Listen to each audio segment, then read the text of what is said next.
bunda-bunda, apa kabarnya? Semoga sehat selalu ya dan pastinya tetap semangat. Senang sekali saya Zara masih dapat menjumpai bunda-bunda di rumah yang pasti di acara kesayangan kita, apalagi kalau bukan persembahan untuk bunda, bunda cerdas keluarga bahagia yang pastinya hanya di mata Millennials Indonesia TV, matanya Indonesia. Nah, selama 30 menit ke depan pastinya kami akan menyajikan informasi yang hangat, menarik, disertai dengan narasumber yang pastinya inspiratif. Nah, bunda-bunda, pada episode kali ini kami akan membahas mengenai strategi mengajarkan anak hidup sederhana. Karena ini penting banget dimulai dari dini yang pastinya.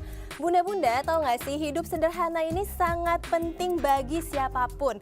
Karena dengan kesederhanaan mengajarkan kita banyak hal ya bun ya. Mulai dari mampu mengelola uang dengan baik, peduli dan berempati pada kondisi orang yang kurang beruntung ya bun ya. Hingga mampu membedakan mana kebutuhan dan keinginan. Lalu gimana sih caranya agar bunda-bunda di rumah ini bisa mengajarkan hidup yang sederhana pada anak? Agar tidak bingung, nah langsung saja kita tanyakan ke psikolog kita, yaitu dengan Mbak Ayunda Tiara. Hai Mbak Tiara, apa kabar? Hai Mbak Zahra, baik. Alhamdulillah. Mbak Zahra juga apa kabar? Pastinya dong, harus tetap semangat ya. Dan kita sekarang Zoom meeting nih, biar tetap ikuti pemerintah terkait dengan protokol kesehatan pastinya ya bun ya. Nah Mbak Tiara, tadi kan sebelumnya saya sudah sounding nih terkait dengan strategi mengajarkan anak hidup sederhana. Tapi menurut Mbak Tiara sendiri, kalau definisi hidup sederhana itu seperti apa dan berikan contohnya? Oke, jadi hidup sederhana itu kan berarti gaya hidup gitu kan, kemudian menjalankan aktivitas kita sehari-hari, berperilaku sehari-hari sesuai dengan kebutuhan yang kita miliki gitu. Nah ini perlu digarisbawahi ya Mbak Zahra ya, seperti yang tadi Mbak Zahra udah katakan di awal juga bahwa kebutuhan gitu, bukan keinginan semata. Jadi contohnya apa? Contohnya berarti misalnya kita hidup sehari-hari sesuai dengan memiliki sesuai dengan apa yang kita butuhkan gitu, sandang, pangan, papan gitu yang primer. Pun kalau ada hal-hal lain yang kita miliki itu memang sesuai dengan apa yang memang kita sedang butuhkan pada saat itu. Berarti kalau misalnya hidup sederhana itu berarti bisa dikatakan sebagai apa adanya, tidak sih? Betul, bisa dikatakan seperti itu kurang lebih. Walaupun sudah mampu begitu ya Mbak Tiara? Iya betul sekali. Tapi kalau kita ngomongin gaya hidup yang minimalis dan hidup sederhana itu kan sama atau tidak sih antara minimalis dengan sederhana? Dan kemudian karena banyak masyarakat awam kan yang sering menyamakan antara kedua kalimat tersebut. Kalau menurut pandangan Mbak Tiara gini seperti apa? Oke, sebenarnya kalau kita kembali lagi ke esensi minimalis yang sesungguhnya, itu bisa dibilang sama gitu antara minimalis dengan hidup sederhana. Intinya apa? Intinya adalah hidup dengan sesuai dengan menggunakan yang kita butuhkan, kemudian mengesampingkan atau menyingkirkan hal-hal yang tidak kita butuhkan, atau reuse juga menggunakan ulang hal-hal yang memang bisa kita gunakan ulang. Dan yang paling penting juga baik dalam konsep minimalism ataupun gaya hidup sederhana gitu yang kita pahami, perlu diingat juga bahwa ketika kita hendak membeli sesuatu atau menggunakan jasa sesuatu, kita perlu mempertimbangkan dulu sejauh mana fungsi dan kualitasnya gitu. Nah Mbak Tiara pernah dengar nggak sih gaya hidup minimalis dengan gaya hidup sederhana itu sebenarnya apakah sama di antara dua kalimat itu? Oke, kalau misalnya nih ya Mbak Zahra, kita kembali lagi ke esensi dari minimalis. Sebenarnya ya sama gitu dengan sederhana gitu, bahwa konsepnya kita hanya menggunakan hal-hal yang memang kita butuhkan, menyingkirkan apapun yang kita tidak butuhkan, dan kemudian menggunakan ulang atau reuse yang bisa kita reuse gitu kan. Dan juga yang paling penting adalah memperhatikan kualitas dan fungsi dari barang atau jasa yang hendak kita beli gitu. Nah mungkin kan yang kemudian jadi suka salah kaprah karena sekarang kan lagi ada tren gitu ya Mbak ya, misalnya desain interior minimalis gitu, atau gaya fashion minimalis. Nah yang jadi salah adalah jika untuk memenuhi desain interior dan fashion tersebut, kita justru malah membeli dan menumpuk barang-barang yang sebenarnya tuh kita punya juga gitu, barang lain yang fungsinya sama. Itu yang kemudian menjadi tidak minimalis. Tapi kalau misalnya tadi kan yang diomongin sama Mbak Tiara ini adalah desain interior minimalis, ini kan lebih kepada konsep kan sebenarnya. Tapi kalau dengan gaya minimalis ya bunda-bunda di rumah, ya mungkin itu adalah untuk mempergunakan barang yang sesuai dengan pergunaannya, seperti itu ya Mbak Tiara. Tapi kalau kita ngomongin tujuan dari hidup sederhana ini apa sih?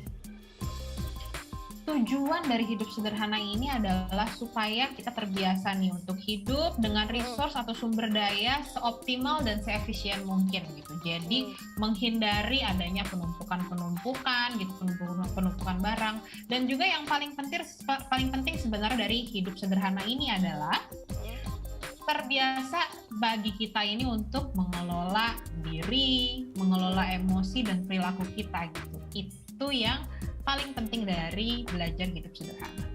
Kenapa penting nih Mbak buat bunda-bunda di rumah dan juga kita nih sebagai orang awam itu kita harus bergaya minimalis ataupun dengan hidup yang sederhana? Kenapa sih penting dan seberapa penting?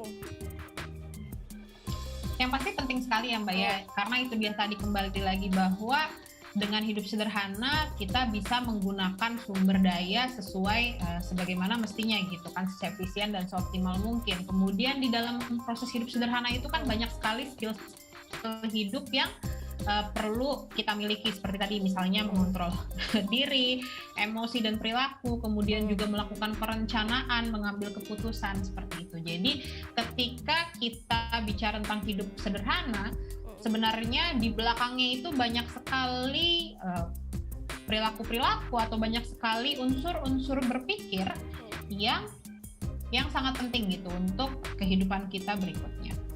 Nah, Mbak Tiara, ini kan kalau kita ngomongin gaya hidup sederhana, apalagi mungkin yang sudah terbiasa dengan boros, dengan membeli barang yang mungkin manfaatnya dirasa kurang nih, apalagi bunda-bunda kalau di rumah ada diskon ya, langsung main beli-beli aja.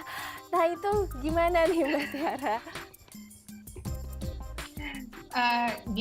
Gimana pengen tuh Mbak? Ya gimana, maksudnya orang yang sudah terbiasa hidup dengan terus-terusan adiktif atau konsumtif, nah terus kita ingin hidup dengan sederhana, seperti itu. Yang perlu diperhatikan adalah kalau misalnya yang itu ya, kita udah mau dalam tanda kutip insaf gitu untuk merubah gaya hidup kita yang tadinya konsumtif menjadi lebih minimalis dan sederhana tadi. Kita perlu mindful dulu, kita perlu kembali lagi berpikir dulu kira-kira sejauh mana sih misalnya apa hal-hal yang memang kita miliki dan sebenarnya itu banyak gitu. Misalnya untuk baju, untuk keperluan formal, ternyata kita udah punya jauh lebih dari yang kita butuhkan, seperti itu. Kemudian juga ya misalnya barang-barang lain gitu, entah itu alat masak dan sebagainya gitu. Jadi perlu diingat lagi sejauh apa sih yang kita punya, kemudian baru sama-sama kita coba pilah-pilah gitu. Apa yang masih bisa kita gunakan, kemudian apa yang sebaiknya kita berikan atau mungkin bisa dibuang karena memang sebenarnya sudah tidak berfungsi lagi. Sebenarnya kan kalau misalnya kita ngomongin gaya hidup sederhana, ini adalah karakter juga, maksudnya karakter dari seseorang individual untuk terus memikirkan yang namanya gaya hidup sederhana. Nah, apakah hal tersebut harus diajarkan sedari kecil supaya kita tuh dewasanya bisa hidup sederhana, bahkan minimalis, ataukah suatu karakter itu bisa timbul dengan sendirinya? Kalau misalnya kita bicara tentang hidup sederhana, tentu ini hal yang perlu sekali untuk diajarkan pada anak sedini mungkin gitu ya Mbak Zahra. Karena apa? Karena itu dia tadi mungkin yang sudah dibahas sebelumnya, bahwa di balik hidup sederhana ini banyak sekali proses-proses berpikir yang sangat berguna gitu untuk anak ke depannya, tadi mengontrol diri, kemudian juga membuat perencanaan dan pengambilan keputusan gitu. Dan juga anak jadi belajar gitu sejauh mana sih dia bisa hidup seefisien mungkin. Nah, jadi penting sekali mulai dari anak sudah mulai bisa diajak berkomunikasi, kita udah bisa gitu mengajarkan si konsep-konsep hidup sederhana ini.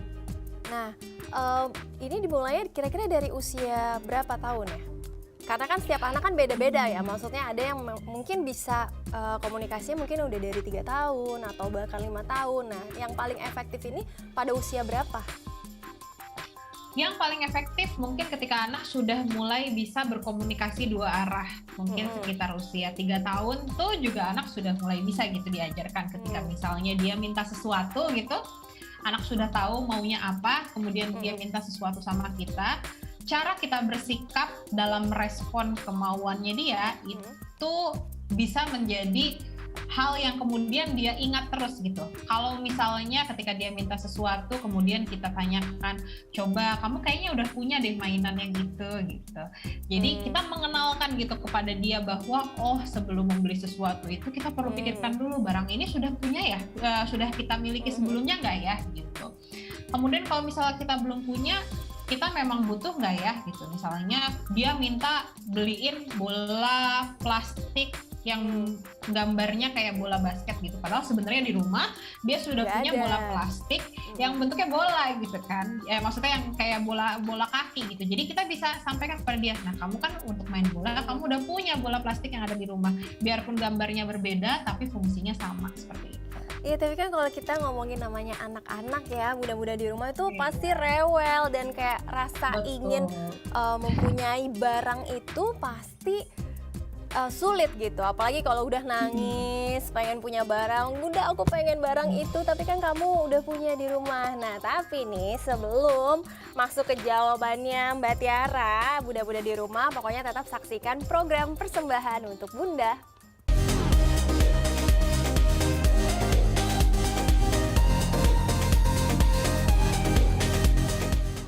Terima kasih Anda masih setia di acara kesayangan kita, yakni Persembahan untuk Bunda, dan masih bersama saya Zara Masif dan juga Ayunda Tiara. Ayunda Tiara. Nah tadi kan kita ngomongin masalah anak yang suka rewel nih kalau minta membelikan barang, apalagi kalau misalnya anaknya udah punya gitu, udah punya bola basket tapi minta bola yang lain. Nah itu kan susah ya, mungkin bunda-bunda di rumah dan pengen tahu caranya gimana sih menanamkan gaya hidup sederhana pada anak-anak khususnya yang seringkali rewel kepada bunda-bundanya. Nah itu gimana Mbak? Tidak bisa dipungkiri ya, apalagi ketika pada anak-anak usia dini gitu, usia balita, mereka akan menampilkan perilaku tantrum gitu atau perilaku marah yang biasanya kita lihat tuh nangis di lantai kayak gitu. Nah, tapi justru cara kita untuk merespon si perilaku tantrum tersebut itu dapat menjadi bekal dia ke depannya gitu. Nah, ketika anak-anak ini tantrum itu wajar sekali, apalagi di usia-usia 3-4 tahun gitu. Jadi itu dulu mungkin yang perlu misalnya diingat sama para ibu-ibu di rumah, para bunda-bunda di rumah gitu. Jadi ketika anaknya ngamuk, misalnya bukan berarti anak ini ada masalah perilaku, tapi itu dia tadi, pada anak usia 3-4 tahun, mereka masih kesulitan untuk mengontrol perilaku dan emosinya. Karena apa? Karena memang otaknya belum berkembang seutuhnya seperti orang dewasa gitu. Jadi memang alasannya itu adalah alasan yang anatomis gitu, alasan fisiologis gitu. Jadi perlu diingat dulu seperti itu. Kemudian cara kita untuk menangani tantrum, misalnya anaknya udah marah-marah karena dia nggak mau dikasih. Nah di sini adalah peran orang tua yang paling penting adalah bersikap konsisten. Jadi kalau misalnya anak marah, kemudian kita malah berikan barang itu, dia malah nantinya akan belajar, oh cara minta barang itu adalah dengan nangis dan glosor di lantai gitu. Betul, marah. Padahal kedepannya dia bisa aja belajar bahwa oh ternyata kalau misalnya aku udah nangis mau sampai kayak gimana pun tapi mama bilang enggak, barang itu nggak akan kita belikan, ya aku tetap nggak akan dapet. Nah di situ jadinya mungkin dia akan belajar, oh kalau gitu nangis dan ngeglosor ini nggak ada gunanya. Oke deh, kalau gitu kita gunakan misalnya ya udah ngomong baik-baik, atau ya udah berarti memang barang itu tidak bisa kita miliki seperti itu. Iya, Jadi itu dia tadi kuncinya adalah konsisten itu, Mbak. Iya, nah masalah konsisten ini kan bagi sebagian besar bunda-bunda di rumah ini mungkin sangat sulit ya, apalagi kalau ngurusi anak. Dan ketika tantrum tadi, berarti kita sebagai orang tua, ini Mbak Tiara, berarti apakah mendiamkan terlebih dahulu, baru kita ngajak ngomong baik-baik? Atau ketika dia lagi marah, terus kita langsung ngomong, Dek nggak boleh seperti itu, soalnya kamu sudah punya misalnya bola basket di rumah, mama nggak mau beliin misalnya. Atau kita tunggu dia selesai dulu dengan marahnya. Ini kan kadang cara didikan orang tua itu kan berbeda-beda ya Bun ya. Itu gimana Mbak Tiara? Yang paling idealnya adalah membiarkan anak mengeluarkan emosinya terlebih dahulu. Jadi mau dia sampai nangis-nangis gitu, teriak-teriak, boleh, silahkan gitu. Kita cukup bilang sama dia, iya, misalnya ibu tahu adek ngerasa marah, ibu tunggu di sini, kamu silahkan nangis dulu gitu, atau kamu silahkan marah dulu. Yang paling penting kita lakukan adalah memastikan safety-nya gitu kan, keselamatannya dia. Jangan sampai misalnya di sekitarnya dia ada barang-barang yang kira-kira bisa melukai gitu. Jadi pada saat ngamuk tuh itu yang bisa kita lakukan. Nanti gradually anak tuh kan pasti akan ada capeknya gitu kan, udah nangis-nangis, teriak-teriak pasti ada capeknya. Ketika dia sudah capek, baru kemudian kita masuk gitu ke dia, bilang udah capek ya, nah ada yang merasa marah, yang merasa sedih, sini mau ibu peluk misalnya, seperti itu. Nah setelah anak kelihatan mulai lebih tenang, mungkin bisa jadi 1 jam 2 jam setelahnya, baru kita sampaikan gitu ke dia bahwa maaf ya, tadi ibu nggak belikan karena kamu masih punya bola yang lain di rumah gitu. Idealnya adalah seperti itu. Nah kalau tadi kan kita ngomongin soal anak yang rewel nih, kalau misalnya kita mau membelikan sesuatu, tapi agar bunda-bunda di rumah bisa menanamkan gaya hidup sederhana seefektif mungkin. Nah gimana nih Mbak Tiara untuk bunda-bunda bisa brainstorming ketika lagi di rumah gitu? Ketika misalnya anak ini tidak ingin membeli barang, tapi kan harus tetap ditanamkan gaya hidup sederhana pada anak terus-menerus.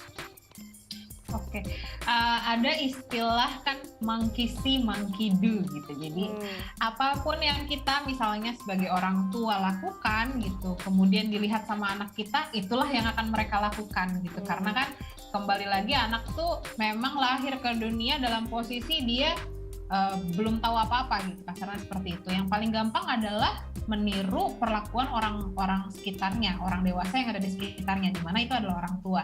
Sehingga yang paling penting adalah kita sebagai orang tua memberikan contoh.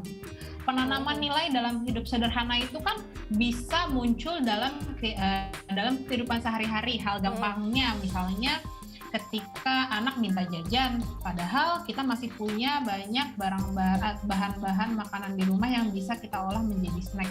Kita bisa bilang sama dia, oke, tapi kita masih punya ini dan ini, lebih baik kita masak aja yuk bareng-bareng, kita jadikan itu sebagai snack, seperti itu. Hal-hal seperti itu kan yang kemudian jadinya menumbuhkan gaya hidup gitu bagi anak, bahwa oh iya, sebelum kita membeli sesuatu, kita lihat dulu yang kita punya. Tapi kalau kita ngomongin plus minusnya nih dari orang tua ketika mengajarkan anak hidup sederhana, apa sih Mbak? Plusnya tentunya selain lebih hemat gitu ya, tidak bisa dipungkiri gitu kan, dengan hidup sederhana pasti akan menjadi lebih hemat. Tapi yang balik lagi bahwa yang terpenting adalah mengajarkan anak bagaimana mengontrol diri mereka, emosi dan perilaku, kemudian membuat perencanaan dan juga mengambil keputusan gitu. Karena hidup sederhana, hidup minimalis itu sangat erat berkaitan dengan tadi pengambilan keputusan dan mengontrol diri. Seperti misalnya barang-barang apa ya yang lebih baik kita kasih aja gitu. Perlu nggak ya beli barang ini? Perlu nggak ya beli barang itu? Itu kan banyak sekali gitu unsur-unsur kognitif gitu ya, unsur-unsur berpikir yang terjadi di dalamnya. Gitu. Itu plusnya gitu, dimana tentunya skill-skill tersebut itu sangat dibutuhkan oleh anak di kehidupan berikutnya gitu kan. Tadi sebagai orang dewasa di dunia pekerjaan, di dunia akademik perlu sekali skill-skill kontrol diri dan pengambilan keputusan. Kalau untuk minusnya apa? Mungkin bukan minus gitu ya Mbak ya, tapi lebih ke tantangannya gitu, tantangannya dalam mengajarkan anak hidup sederhana gitu. Karena kita perlu memperhatikan betul apakah anak kita ini betul-betul sudah paham dengan konsep kebutuhan versus keinginan tadi gitu. Dan sejauh mana keinginan bisa terpenuhi. Dan juga kalau misalnya orang tua anaknya udah gampang nih diajarin bagaimana cara hidup sederhana dan sebagainya, kita juga perlu memastikan bahwa anak ini juga jangan sampai juga nanti ke depannya karena dia terbiasa untuk berhitung, hitung-hitungan dan sebagainya, jadinya misalnya malah lupa gitu untuk mengeluarkan uang misalnya untuk rekreasi, untuk bersenang-senang seperti itu. Karena kan hal itu tidak bisa dipungkiri pasti dibutuhkan juga gitu. Nah, Mbak Tiara sendiri kan selaku psikolog dan juga bunda juga nih. Tapi sebenarnya biasanya kesulitan apa sih yang sering dirasakan bunda-bunda termasuk Mbak Tiara juga dalam menerapkan pola asuh ini? Karena kan yang kita tahu ya Mbak Tiara, nggak semua nih orang tua dan juga bunda-bunda di rumah mengajari pola hidup sederhana. Betul sekali. Tantangan yang paling terbesar, kesulitan yang paling dirasakan oleh mungkin yang sering dirasakan oleh para orang tua, termasuk saya sendiri gitu ya, benar kata Mbak Zara, adalah menahan keinginan diri ini gitu. Jadi kayak kita mau ngajarin anak hidup sederhana, tapi kita juga hobinya scrolling ya market gitu kan. Itu tentunya akan bisa jadi akan sulit gitu. Kemudian menahan rajukan tadi seperti yang dikatakan Mbak Zahra bahwa kadang kita sedang dalam kondisi psikis juga yang tidak nyaman, mungkin lagi ada masalah di pekerjaan dan sebagainya. Kemudian anak merajuk gitu kan, kita jadinya nggak tahan gitu dengan rajukannya dia, sehingga ya udah deh kita kasih aja seperti itu. Itu adalah kesulitan-kesulitan yang umum ditemui. Berarti para bunda-bunda di rumah nih ya, sebagai orang tua juga perlu namanya mengontrol emosi ya, dan perlu menanamkan hidup terlebih dahulu. Hidupnya bunda-bunda di rumah nih harus sederhana dulu, baru bisa brainstorming kepada anak-anaknya. Karena dalam mengasuh atau pola asuh dari hidup sederhana ini kan nggak gampang ya Mbak Tiara. Betul. Pun kalau misalnya kita udah kelepasan gitu ya, maksudnya kita menunjukkan pola hidup yang kok kayaknya nggak sederhana gitu di depan anak, atau kita memberikan kemauan anak gitu yang sebenarnya dia udah punya dan sebagainya, maksudnya don't be too hard on yourself gitu, karena kita tetap akan bisa mengulang lagi keliru, kita bisa sampaikan ke anak gitu bahwa iya harusnya mama nggak beli blender ini misalnya, padahal sebenarnya mama udah punya blender yang lain gitu. Nanti berarti next time blender yang ini mungkin bisa kita kasih aja ya ke orang lain gitu, atau misalnya kamu punya teman yang mau kamu kasih hal-hal seperti itu gitu. Jadi kita akan selalu bisa mencobanya, dan kita bisa selalu berkomunikasi pada anak, membiarkan anak mengetahui letak kesalahan kita di mana, dan membiarkan anak mengetahui bahwa kita mau berusaha untuk memperbaiki. Seru banget perbincangannya. Bunda-bunda di rumah jangan kemana-mana, tetap di Persembahan untuk Bunda.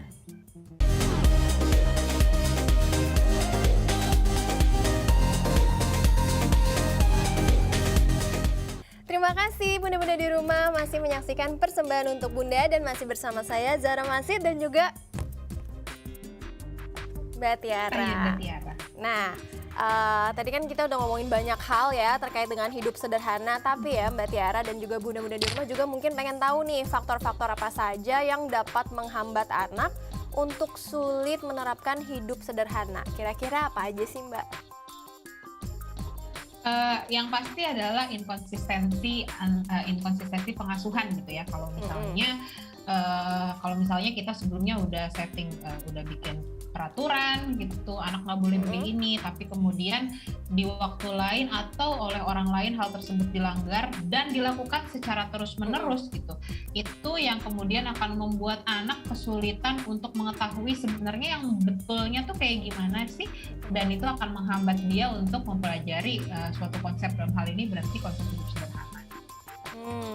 Nah, tapi apakah ada dampak negatif terhadap psikis anak, terutama saat anak yang sudah mulai memasuki usia remaja? Contohnya, seperti sering minder karena tidak bisa mengikuti tren.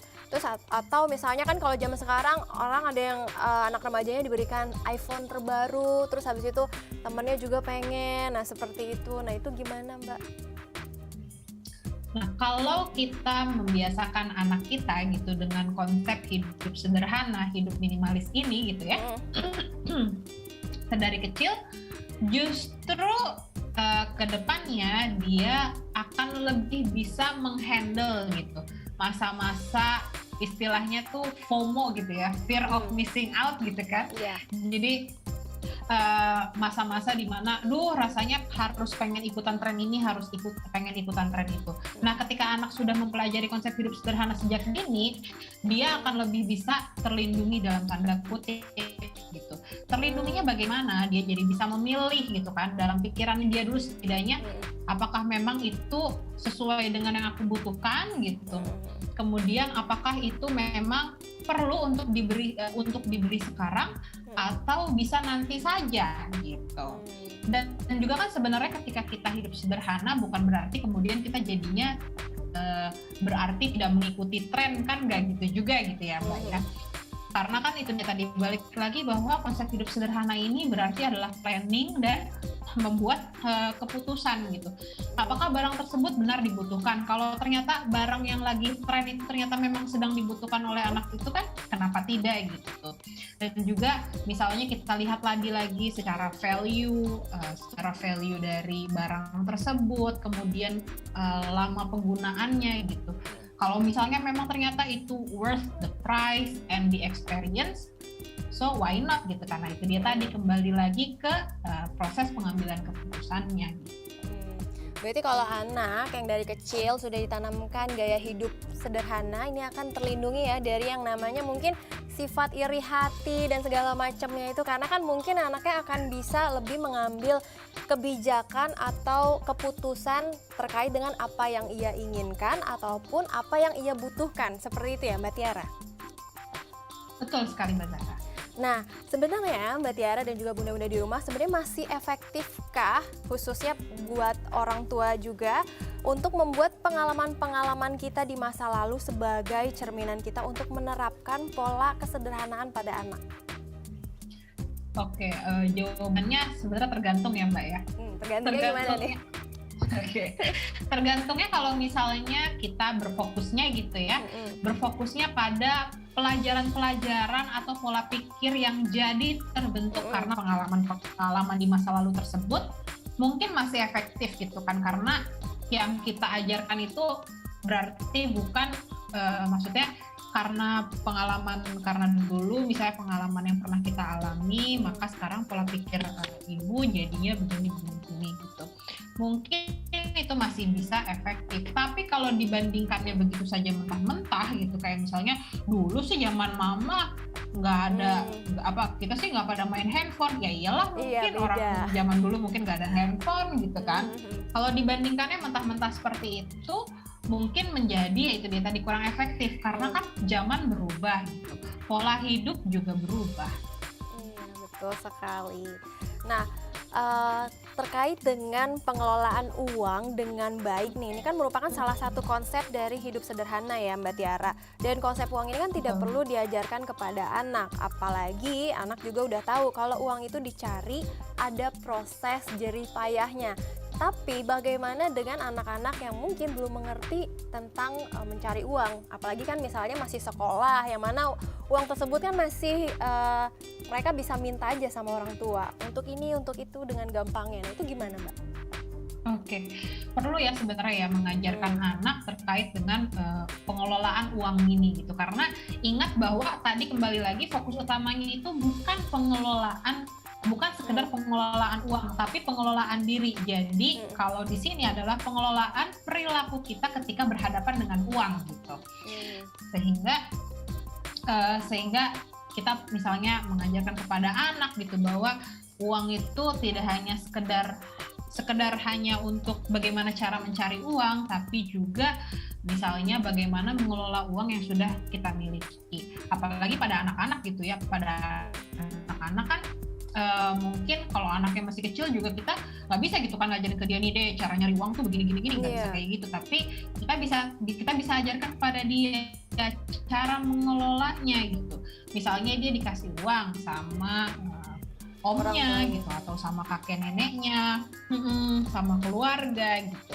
Kita bisa ajarkan untuk ditabung, gimana cara ditabungnya, apakah mau ditaruh di bank misalnya atau dititipin ke mama dengan catatan yang lengkap, atau dititipin ke orang tua dengan catatan yang lengkap gitu. Kemudian nanti rencananya jangka panjangnya mau dijadikan apa uangnya gitu.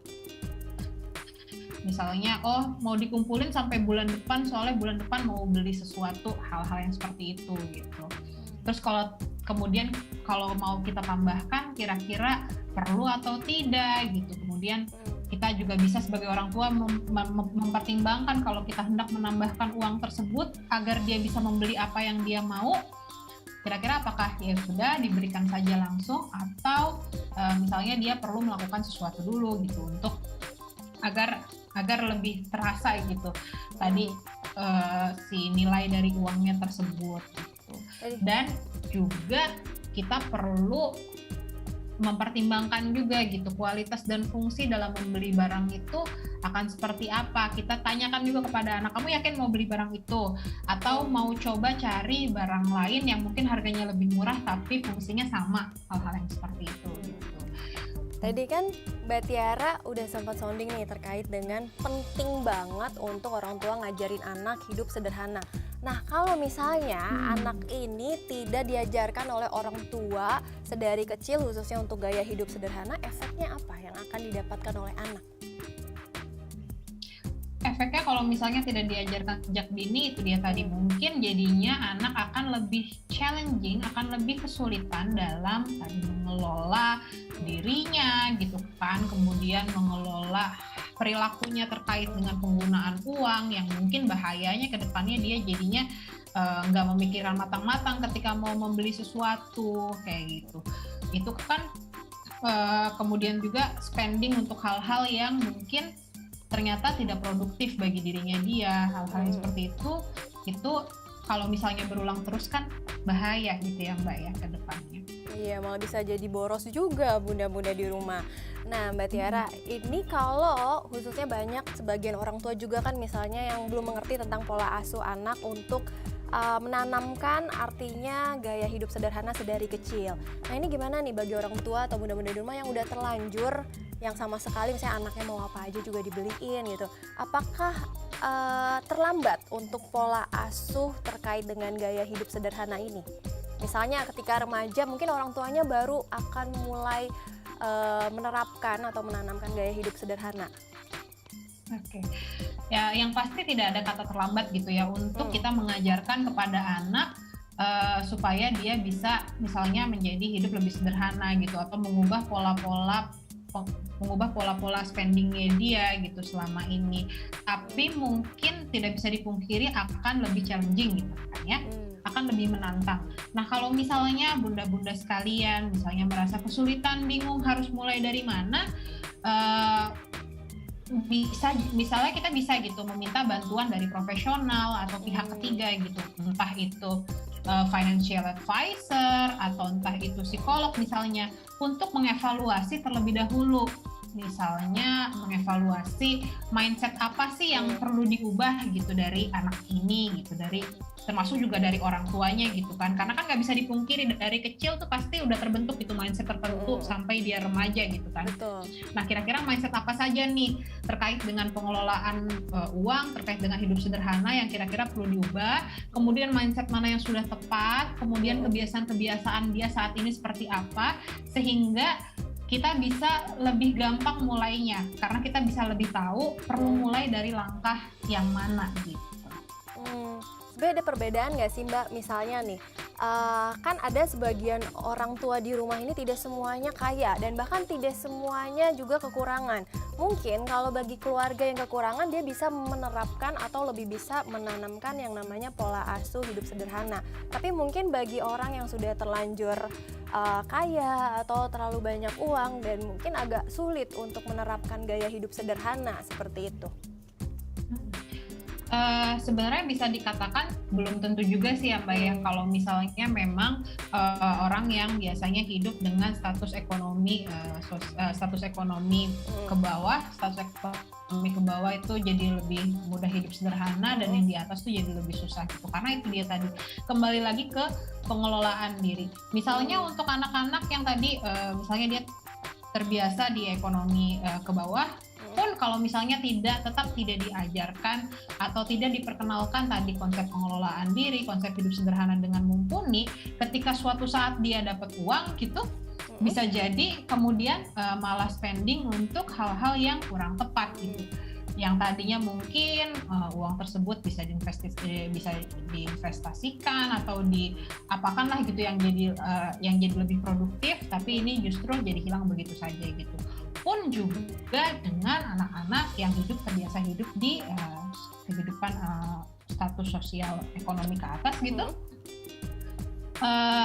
bisa jadi juga orang tua jadinya lebih mumpuni gitu untuk mengajarkan bagaimana pola pikir dan pola hidup sederhana gitu.